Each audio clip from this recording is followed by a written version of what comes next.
Not so far, and we not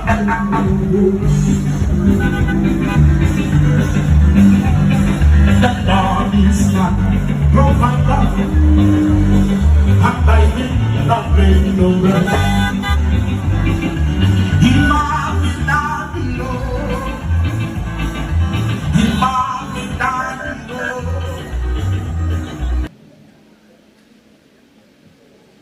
The most honorable and Jonas, all other photographs observed. Good afternoon, everybody. It's been 2 weeks. I was trying to figure out what I was going to say, what I was going to write. And I just decided to come up here and just speak from my heart and just tell you stories and just about the character of who my dad was. First thing was time. He was an on-time person, so I know he's very impressed that we actually started on time because I was worried that we're going to be late, so I'm happy that we actually start on time. He was a very giving person, as we were talking about the shop. That shop cost me a lot of money. A lot of money. As I said earlier, all he did was give, no matter what or who. Anybody from Sherwood Content can tell you that they could always go to you and say, it's about to appear tomorrow, which you know he would probably get the money, but he would give.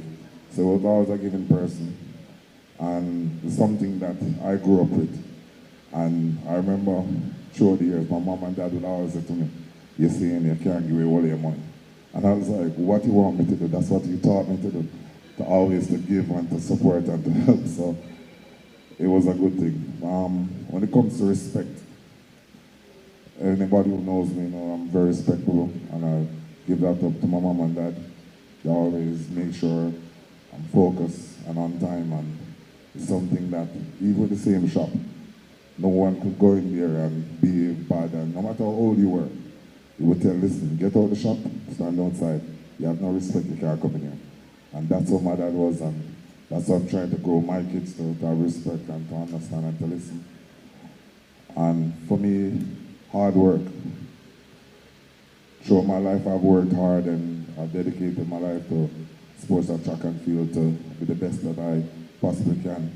And that's one of my biggest lessons that I learned from my dad, to work hard and to be dedicated. And he that just only told me. I watched him work hard and provide for my family and provide for us, and just there's nights that I didn't even see my dad when he was working for the coffee industry. He would be up early and he would be in late. And I knew and understand because my mom would always say, listen, your father is working hard to make sure you can get everything that you need. That's one thing he always tell me. You can get everything that you need, not what you want. So that was always something that I always respect. And I, as a son, I grew up just loving him, and the tough times when I used to get in problems and get the beatings and all them something, I am very happy. I tell people all the while that I wouldn't change anything about my childhood because my parents did an excellent job raising me, and I'm really happy about that. And my father was tough on me, always, but for me, I always know that he just wants the best and want me to grow up and to be a good person, a good man, and to now have my kids on my own. I'm definitely going to try to live up to his character and live up to who he was and try to be the best that I possibly can be to my kids also.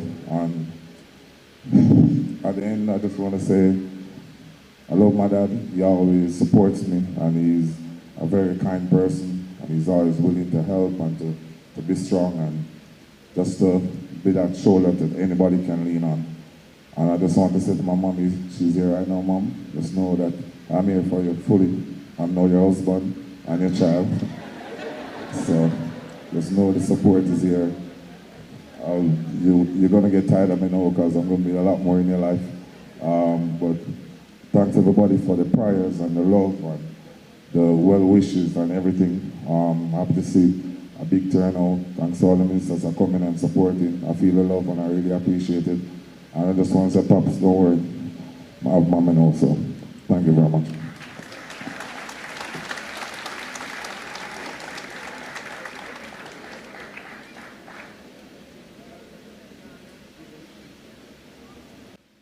Of this church,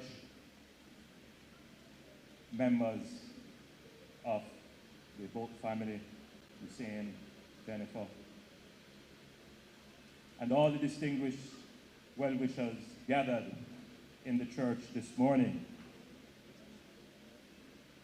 Yes, you know, the Thanksgiving ceremony is always a time of grief.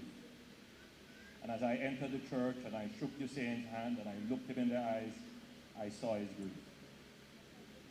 But I want to say to Usain, the entire nation mourns with you. The entire nation embraces your family and surround you with prayers at this difficult time. As I sat there trying to collect my thoughts, I immediately looked up some of the things you said about your father. And in an interview, you said that my father didn't speak much, but when he spoke, we listened. And I believe that summed up the character of the man. See, I got Usain to smile.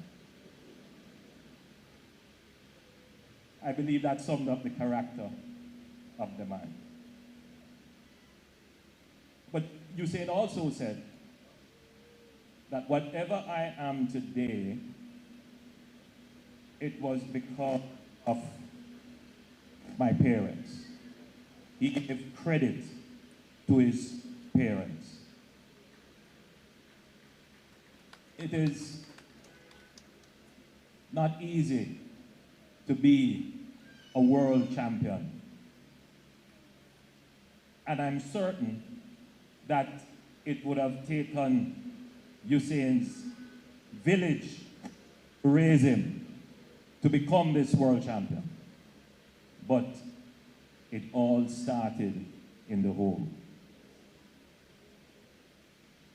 And so I decided to accept the late invitation to speak and not to stay too long because it's a long list of persons giving tribute.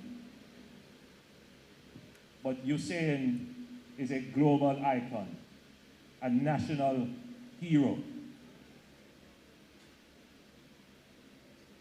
a national asset, and every Jamaican is grieving with Usain and his family at this time.